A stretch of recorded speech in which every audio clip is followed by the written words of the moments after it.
Nung nalaman ko na kasama ko si Kylene sa project na to, na-excite ako, honestly. Kasi nakasama ko na siya sa Black Lipstick, di ba? Siya yung lead namin doon. And na-excite ako dahil gusto kong takayan niya ako, pahirapan niya ako, ganyan.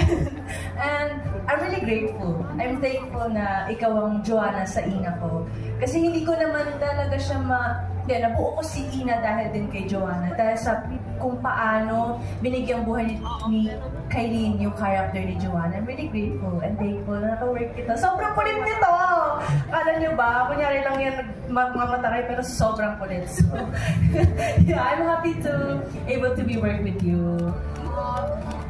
Maraming salamat. Moment po namin ito. So ito na nga, Kate. Inaamin ko na. And then, syempre, katulad nga po na sinabi ni Kate, nakapagtrabaho na po kami together sa Black Lipstick. Siya yung nagtataray sa akin doon. Pero